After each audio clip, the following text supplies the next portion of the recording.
Have you ever had one of those weeks? You know the kind. Oh, I think we all do. Monday morning, the car battery's dead.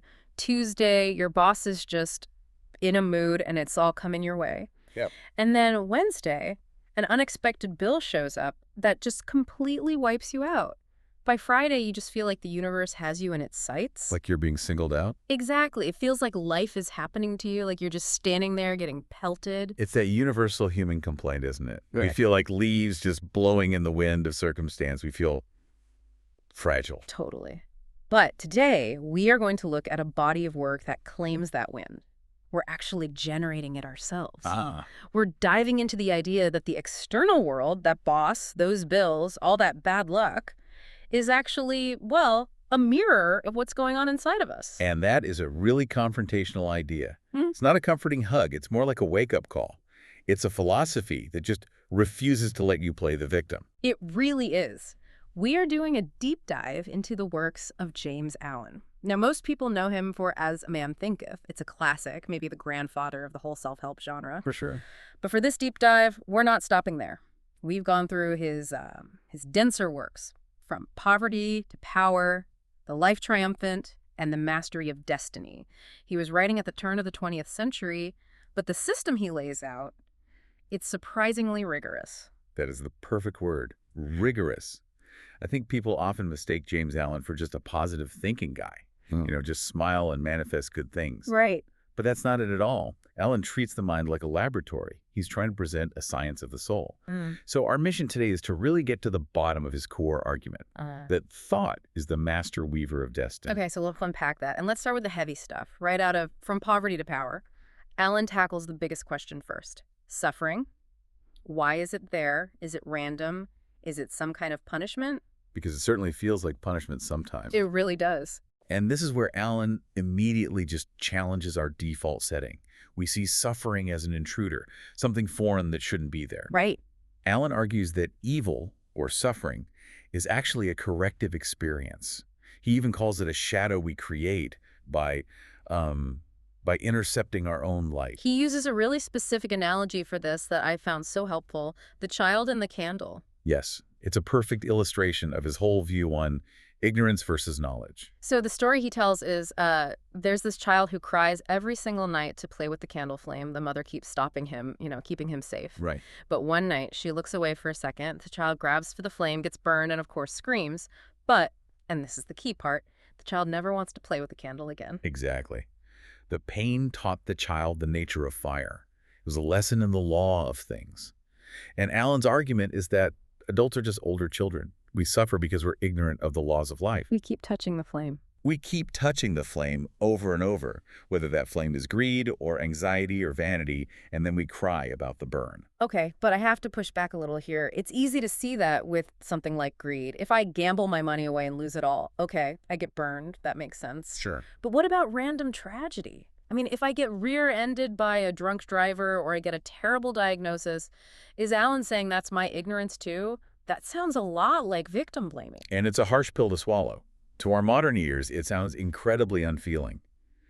But we have to try to see it through his framework. He views the universe as this almost mathematical system of cause and effect. So there's no chance. In his view, no. There is no such thing as chance. If you get burned, you touch fire, even if you didn't realize you were doing it. The evil of the burn isn't a punishment from some angry god. It's just a lesson from a just law. So he's basically taking all the emotion out of it, the unfairness. He's just saying it's physics. Spiritual physics, exactly. Yeah. If you put your hand in a fire, it burns. The fire isn't mean, it's just being fire. Allen says our suffering is the result of us acting against the nature of truth. So in this framework, praying for the pain to just go away is useless. Allen would say yes. It's useless to pray for the evil to be removed. You have to step outside of yourself and figure out why you're bound to it. If you don't learn the lesson like the child, the suffering will just keep happening until you do. You can't cheat the lesson. You can't pray your way out of the consequences of your own ignorance. Okay, so suffering comes from internal ignorance. This leads us right to one of his most famous ideas, one that echoes through all his work. The world is a reflex of mental states. The mirror concept. And this is the hardest one for people to accept, I think, because it requires total ownership. He illustrates it with this story of two men. I like this because it takes it out of the abstract and makes it really concrete. Right. Two men lose their life savings. Same event, same loss. The external circumstance is identical. The bank failed, market crashed, whatever. The money is gone. Right. So man A, he falls into this deep gloom. He worries constantly. He complains. He feels cursed. He basically spirals into depression. Alan says he remains a slave to the circumstance. And man B. Man B looks at the same loss and says, well, it's gone and trouble won't bring it back. And he rolls up his sleeves and gets back to work with even more energy. And of course, he becomes prosperous again. And what's so fascinating is Alan's logic here. He says if the circumstance, the actual loss of money, was inherently bad, then both men would have suffered equally. The event itself would have carried the pain. Exactly, like a virus. But it didn't. One man suffered intensely, the other didn't. The badness wasn't in the bank failure. It was in the mind of man A. Yes, man B clothed the event in thoughts of strength, while man A clothed it in thoughts of weakness. Alan calls this dependence on the outside world the Damocletian sword of pain. That is such a vivid image, the sword just hanging by a single horsehair. It is. And he says that sword hangs over anyone who relies on external things for their happiness. Because external things, money, status, even other people, they're unstable. They can change, they can leave, they break. So if your peace depends on them, you're always just waiting for that thread to snap. Always. Okay, here's where it gets really interesting, though. It's not just about money or events. Alan applies the same mirror logic to how we see other people. Yes. And this is where I think people might get defensive again, because we all know annoying people, difficult people.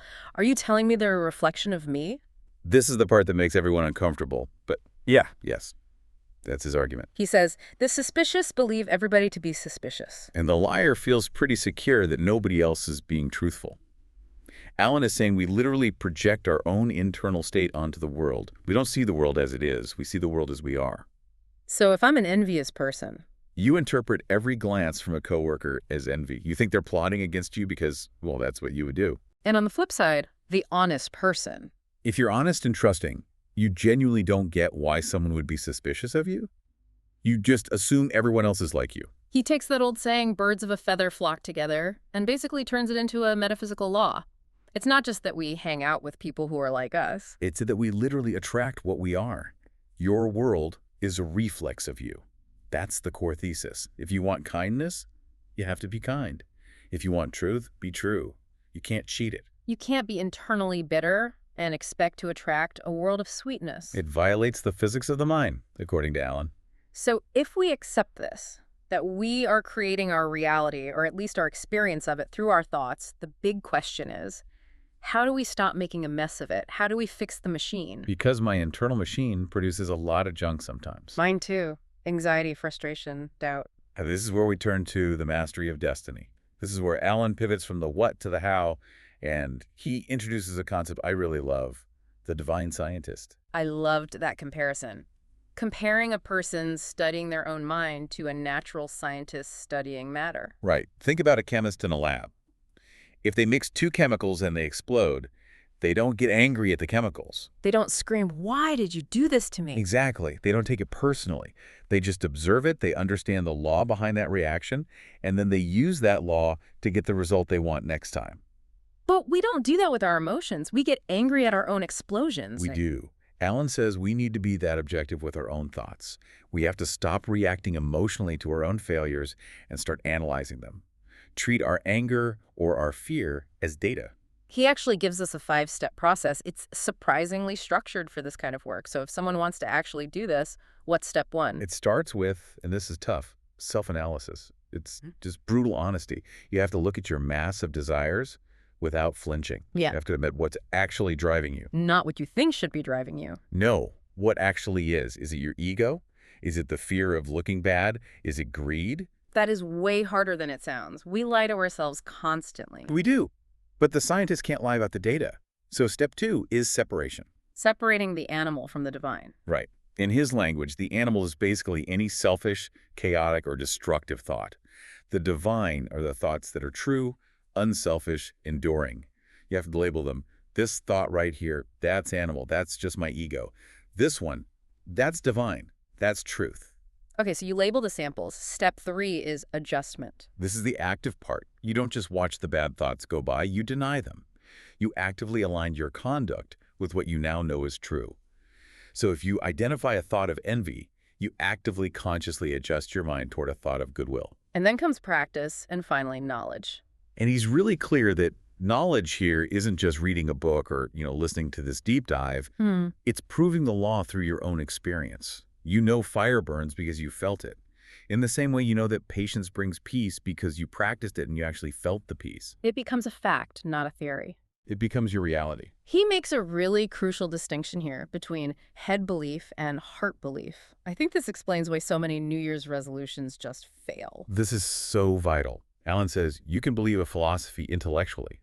That's head belief. You can agree with the concept of patience. You can write a whole essay on it. But heart belief... Heart belief is what you actually love. It's what you cling to instinctively when you're under pressure. So if I say I want to be healthy, that's my head belief. But if I love the comfort of junk food more... That's your heart belief. Yeah. And the junk food wins every single time. If you say you believe in kindness, but you snap at your spouse when they're late, your heart belief is actually in getting my own way. Yeah. You love your convenience more than kindness. Ouch. Yeah, it's a tough one. Only heart belief shapes destiny. The universe isn't responding to your opinions.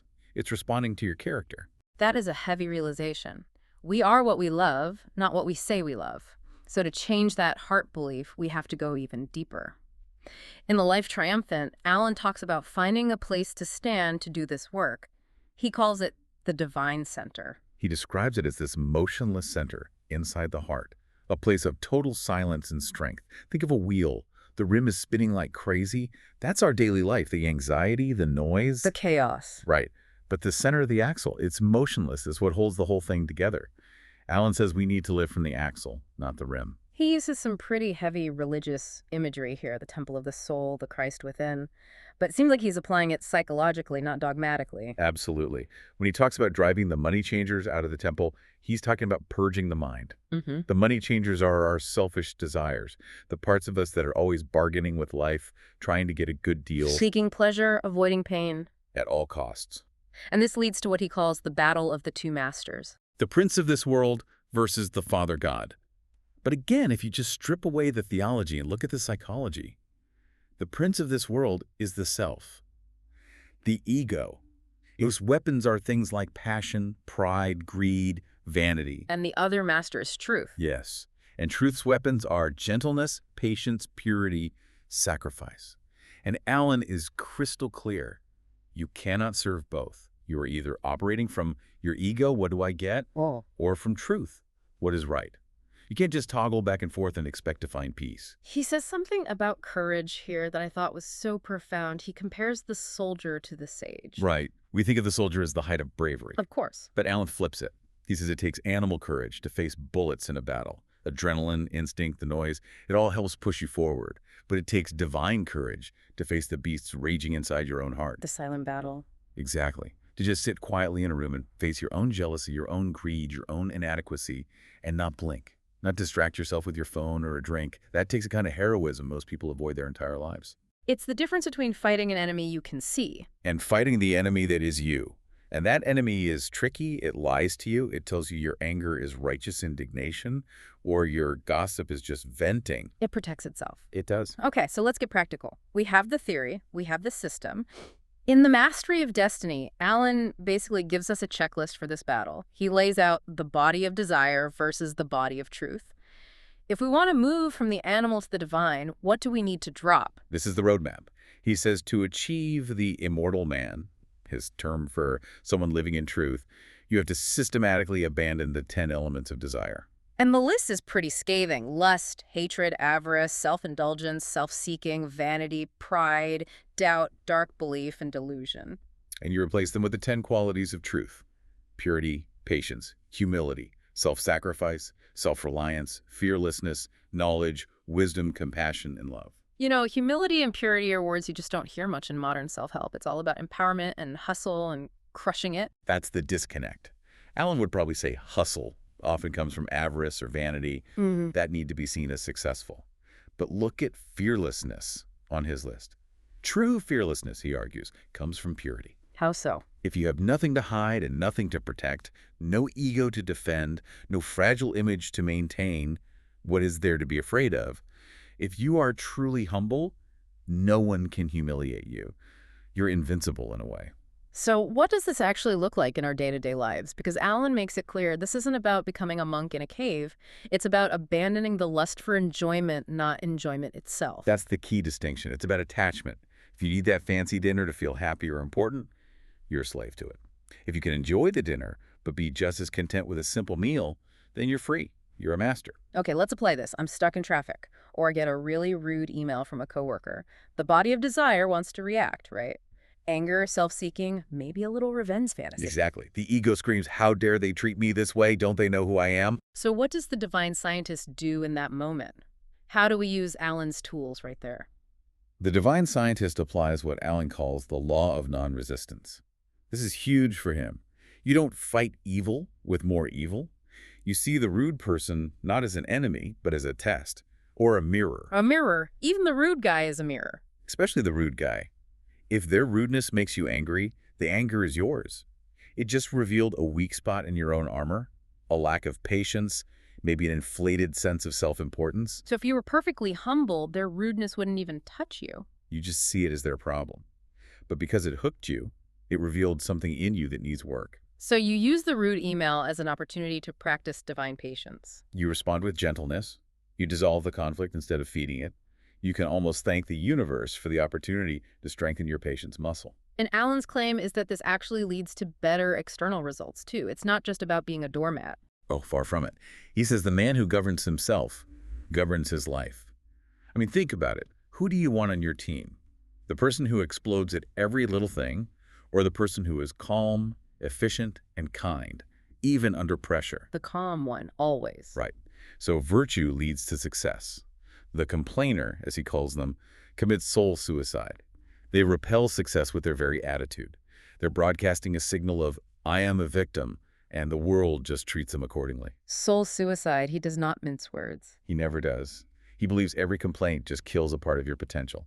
It's leaking energy that you could have used to build your life. So let's just recap this journey, because we've covered a lot of ground. We start out as that child playing with the candle. We get burned by life, and we blame the candle. Right. We blame luck. We blame other people. We blame the economy. Then we have this realization that the world is a mirror, that the burn is a reaction to our own internal state, our own ignorance. So we decide to become divine scientists. We start analyzing our thoughts with that 5-step method, separating the animal from the divine. We stop just reacting and we start adjusting. We fight that internal battle, driving out the money changers of fear and greed, and we start to cultivate these very specific qualities: patience, humility, love.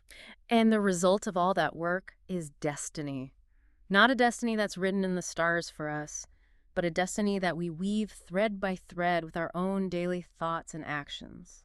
We move from being a victim of our life to being the architect of it. It's an incredibly empowering philosophy, but it's also kind of terrifying. It removes every single excuse. That's the terrifying part. You can't say it's not fair anymore. You can only ask, what is this teaching me? Which brings us to the final thought I want to leave everyone with today.